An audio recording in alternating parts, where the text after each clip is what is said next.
let's talk about your country can do. live. My fellow Americans, ask not what your country can do for you. Ask what you can do for your country.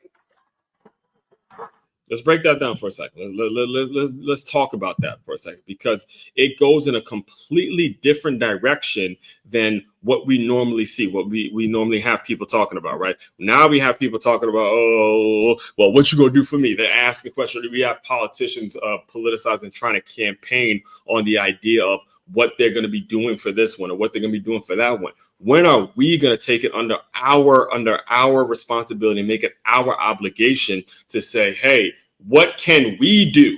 This is the reason I'm doing this live right now. There's a reason that I'm making this list. I'm making this list not because I wouldn't mind. Again, like I said, I haven't ruled out politics, but I'm not a politician right now. Right now, I'm an educator. And as you'll see, as I go in through the list, you'll see the list is filled with things that I can potentially do for the country because of my experience and because of the background that I have. That's the approach I'm taking. So it would not have mattered who's in office. It wouldn't have mattered whether it was Trump or Kamala. At the end of the day, my mindset was just like John F. Kennedy said in it, what can I do for the country? All right. Not all about me culture. That's the issue. The issue that we see all the time in our society, in our world, and you can correct me if I'm wrong, every issue that you've ever had with a person, any real problem, I'm talking about a real problem that you had with someone, it most likely was the fact that that person made it all about themselves. All right, you had an argument, you're going back and forth with whoever you're going back and forth with. And I guarantee you, I don't even know what the argument was about, but I guarantee you felt as though the opposing person who you were going back and forth with was making it all about them, making it all about themselves. That's how arguments get started. That's how disagreements are continuously happen, is because of a miscommunication, and the person on the opposing side is always making it about themselves. That is the most frustrating thing. That part right there is the most frustrating thing in our politics, is because that mindset, that worldview, that whole mentality is what creates the divided world in which we live in. You make it all about yourself. It can't be all about yourself. And you're going to hear it as I go through the list, but I want to tell a quick story real quick as I go into the next clip. Is my coach, my high school coach, Coach Bob Malloy, best coach who I've ever coached in Maryland, if we're talking about the wins, right? Coach Malloy would say it all the time. And anybody that's ever played for Coach Bob Malloy has heard this over and over and over, to the point where it's planted right here in all of his players' skull. All about me, all about me, all about me.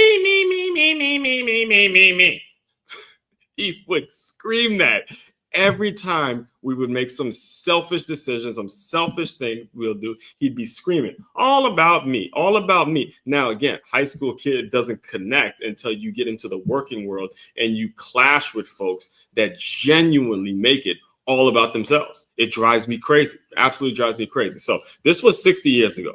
Let me show you this speech that really kind of got me interested in politics. All right. So I'm going to give you some context here. And then we're going to get to my list. Right. So I was 22 years old, and I had just graduated college. First time, football was over, no longer playing. I was working overnight at this gym named Spunk Fitness. That gym is no longer in business, right? Incredibly overqualified to do this, but I was doing it because I was also scouting during the day. I was a college scout, so I'm recruiting high school players during the day, and I'm working overnight at this gym. And at the overnight shift at the gym, you have to take out trash, you have to clean up towels, you have to wipe down treadmills, you have to literally do everything. I was there by myself. And what I would do to get through these times is I would listen to this man's speech every time. I mean, to the point where I'm not going to play the whole thing, but I have the entire thing memorized. I have it memorized. I pop it in. I'll never forget, pop it in. I go in the bathrooms, wipe down some toilets, take out the trash, clean treadmills, do the whole thing. Obama used to have me pumped, boy. He used to have me pumped every time because I would pop that in and we'd go. So there's a point, and in my opinion, I think this was the speech that really put him on the map. As you can see, it's all black. He has no gray hairs. He's no gray hairs. He's a brother, young man too. Now, like it's cool. Look, it's kind of cool looking at him now. You know that's the Obama that I knew. That's the Obama that was like, okay, that's my boy right there. That's my boy. That's my boy. All right, so there was a point in this speech, and I'm going to play it in a second, where he said, it's not a matter of fact. Let me just play it because if I start talking about it, I could literally just do a whole hour on this speech alone. So let him go. Talk to him, Obama. E pluribus unum, out of many, one. Now, even as we speak, there are those who are preparing to divide us. The spin masters, the negative ad peddlers, who embrace the politics of anything goes.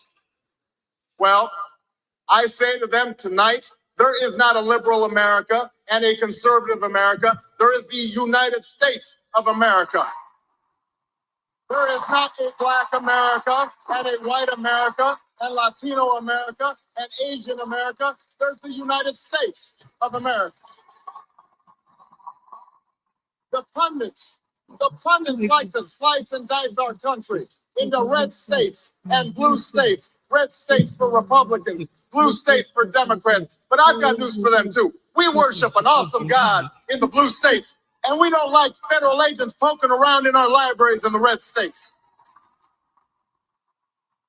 We coach Little League in the blue states, and yes, we've got some gay friends in the red states.